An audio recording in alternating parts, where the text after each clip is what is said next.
नमस्कार विद्यार्थी मित्रांनो, आज आपण एका नवीन टॉपिक विषयी डिस्कशन करणार आहोत। या टॉपिक मध्ये आपण न्यूटन्स कायनेमॅटिक इक्वेशन्स बघणार आहोत। आता आपल्याला सर्वांनाच त्या ठिकाणी माहिती आहे की न्यूटनचे 3 कायनेमॅटिक इक्वेशन्स आहेत।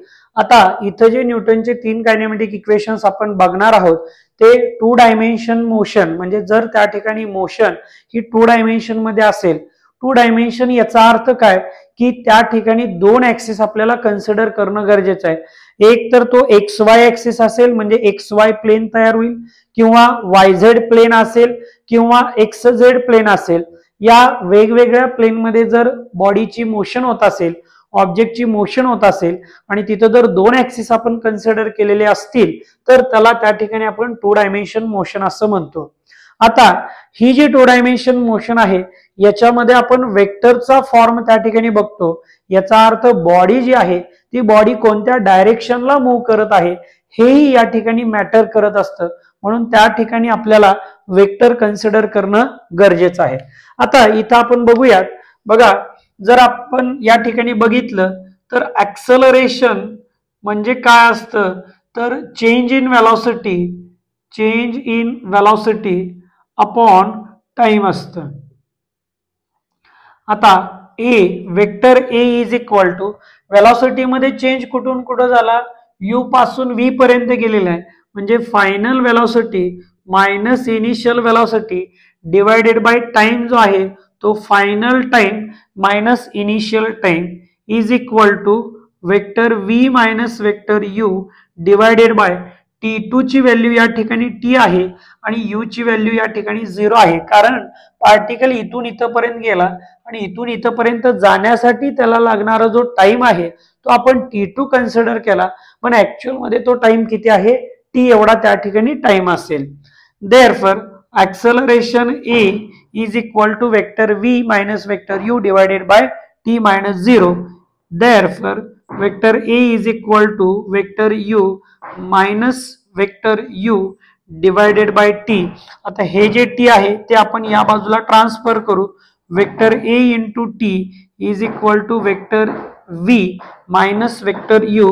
हेच आपण असं लिहू शकतो, vector V is equal to हे मायनस U आहे त्याला या बाजूला जर आपण घेतलं तर vector U plus vector A into T। हे जे आहे हे न्यूटनचं पहिलं कायनेमॅटिक इक्वेशन जे वेक्टर फॉर्म मध्ये आहे।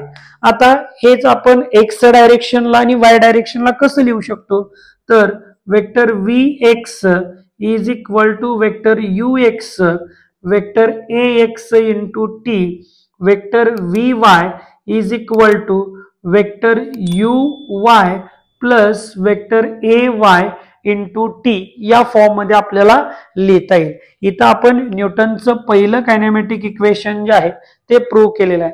आता आपल्याला न्यूटनचं दुसरं kinematic equation S is equal to UT plus 1/2 AT हे आपल्याला प्रूव्ह करायचं आहे। त्याच्यासाठी आपल्याला काय लिहिता येईल बघा, इथं आपण म्हणूया फॉर सेकंड इक्वेशन दुसऱ्या इक्वेशन साठी, आणि इथं आपल्याला म्हणता येईल फॉर फर्स्ट इक्वेशन। ओके, आता दुसऱ्या इक्वेशन साठी आपल्याला काय कन्सिडर करणं गरजेचं आहे बघा, समजा मी या ठिकाणी वेलोसिटी अवरेज ही जर कन्सिडर केली तर अवरेज वेलोसिटी काय असणार आहे तर या 2 वेलोसिटींची बेरीज vector V plus vector U divided by 2 म्हणजेच V अवरेज वेलोसिटी त्या ठिकाणी असेल।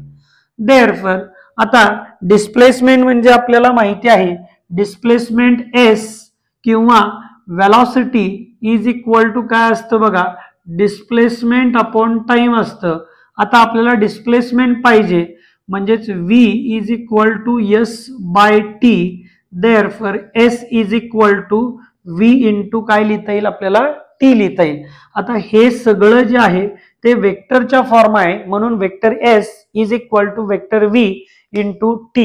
आता V हे जे आहे ते अवरेज वेलोसिटी आहे आणि त्या अवरेज वेलोसिटीची जी व्हॅल्यू आहे ती इथून आपण त्या ठिकाणी पुट करू शकतो। ती व्हॅल्यू किती आहे बघा, V vector V plus vector U divided by 2 into T। परत अजून आपल्याकडे V ची पण व्हॅल्यू आहे, vector V is equal to vector U plus vector A into T। तीही त्या ठिकाणी पुट करूयात. म्हणजेच vector U plus vector A into T plus हे वेक्टर यू जसंच्या तसं divided by 2 into T is equal to काय आहे या ठिकाणी वेक्टर एस. ओके, आता या ठिकाणी आपण ऍडिशन करूया. Vector U plus vector U म्हणजे 2 vector U plus vector A into T divided by 2 into T is equal to, आता हे जे टी आहे त्या टी ना आतमध्ये मल्टिप्लाय करूया. 2 vector U into T plus vector A T square whole divided by 2 is equal to vector S. आता या ठिकाणी या 2 न जर या दोन्ही बाजूला आपण मल्टिप्लाय केलं तर या ठिकाणी काय असेल बघा, 2 vector U into T divided by 2 plus vector A into T square divided by 2. इथं या 2 ला हे 2 कॅन्सल होईल आणि या ठिकाणी आपल्याला फायनल इक्वेशन भेटेल ज्याला आपण न्यूटनचं दुसरं कायनेमॅटिक इक्वेशन म्हणतो.